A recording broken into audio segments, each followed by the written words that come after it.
When he was 11, Emilio Estevez first appeared in Terrence Malick's Badlands, which starred his dad, Martin Sheen. A few years later, he was part of Hollywood's infamous Brat Pack. But where's he been lately?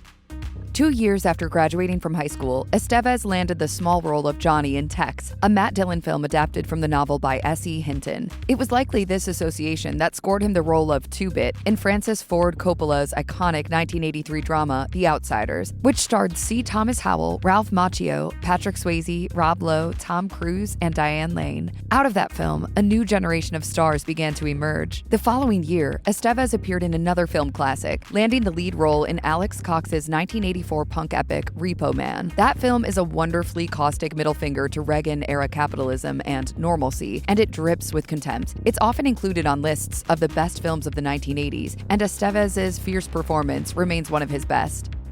The term Brat Pack was coined in 1985 by David Bloom for a cover story in New York Magazine. According to Bloom, the Brat Pack consisted of any lead actor who appeared in either Joel Schumacher's St. Elmo's Fire or John Hughes's The Breakfast Club. Estevez appeared in both, along with fellow Brat Packers Ali Sheedy and Judd Nelson. It's an incredible time to be 22, 23 right now, and to be a young actor, because the films are catering to us. Estevez projected an everyman quality that made him feel approachable, while also being capable of outbursts of rage that hinted at emotional depth. There's a reason he became the face of a new generation of actors.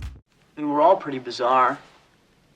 Some of us are just better at hiding it, that's all. In 1985, Estevez appeared in another S.E. Hinton adaptation, That Was Then, This Is Now, for which he wrote the screenplay, and the following year, he made his directorial debut with Wisdom, a youthful criminals-on-the-run Robin Hood drama. Wisdom co-starred Brat Packer Demi Moore, as well as Tom Skerritt and Veronica Cartwright. Estevez cast his younger brother, Charlie Sheen, as an angry burger joint manager. By then, Estevez was poised to become either a soulful indie director or a major Hollywood star. Estevez was riding high by 1987 when he appeared opposite Richard Dreyfuss in John Badham's mainstream crime comedy Stakeout. And after hours, he was living out the Brat Pack fantasy, wild parties, and high-profile relationships. He was engaged to Moore for a while before dating actress Mimi Rogers. He also dated model Carrie Sally and had 2 kids with her, and eventually he married and divorced Paula Abdul. Golf clap? Golf clap.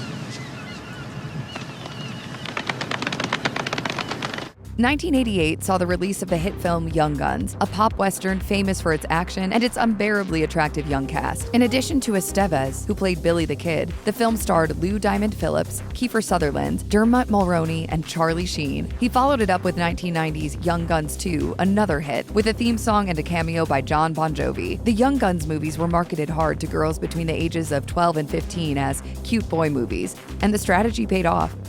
In 1992, Estevez signed on to star in Disney's kid-friendly sports movie The Mighty Ducks, playing an arrogant attorney who, as his community service following a DUI conviction, becomes the reluctant coach of a terrible kids hockey team.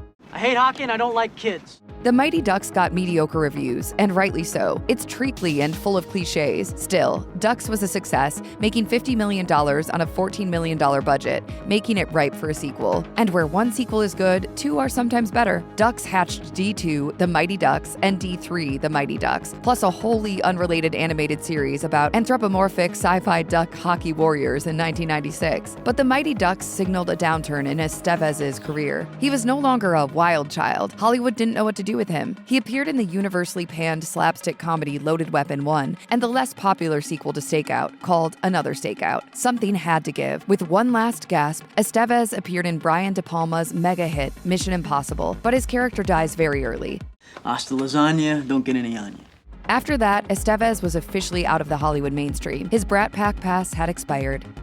Estevez was born and bred for the business, however, and he wasn't going to give up easily. Since Wisdom, he'd written and directed the crass garbage man comedy Men at Work, which was poorly reviewed but made money, so he decided to give it a third try with The War at Home, in which he starred opposite his dad. In a 2006 interview with The Guardian, Estevez explained that he signed to appear in Mighty Ducks 3 for no money, in exchange for Disney agreeing to finance and distribute The War at Home later that year. But Disney only technically kept their end of the bargain. As Estevez explained, they released the film in 4 theaters. The heartbreak of that almost forced me out of the business. Despite a cast that included Kathy Bates, Carla Gugino, and Kimberly Williams, the film made just $44,000 at the box office, and things were getting worse. In the 1998 film A Night at the Roxbury, Estevez's name was used as a punchline. Emilio Estevez, the mighty Duckman. He didn't leave Hollywood, and he wasn't kicked out, but it sure seems like he was shown the door. Like his father, Estevez wasn't ready to retire. In 2000, he wrote, directed, and starred opposite his brother, Charlie Sheen, in Rated X, a Showtime film about the Mitchell brothers, a pair of 70s and 80s era adult entertainment entrepreneurs. Nice letter. You misspelled filmmaker.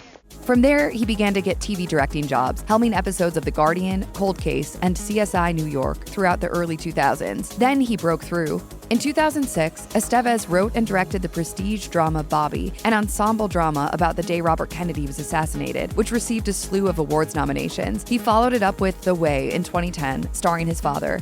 We agreed that if I let you take me to the airport, you wouldn't lecture me about how I'm ruining my life. I lied. Then in 2018, Estevez wrote and directed the social justice film The Public, about a group of unhoused people who take refuge from the cold in the public library. I'm looking for a list of laws I can break that would send me back to jail for a couple of months.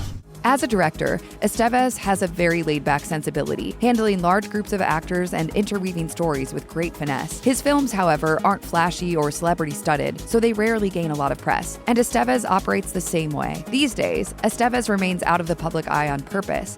In 2010, talking to Busted Halo, he admitted he's bad at self-promotion, saying, I've never been a guy that just sort of went out there to get publicity on myself. I just never saw the value in it. It seems he's happier leading a quiet life making art.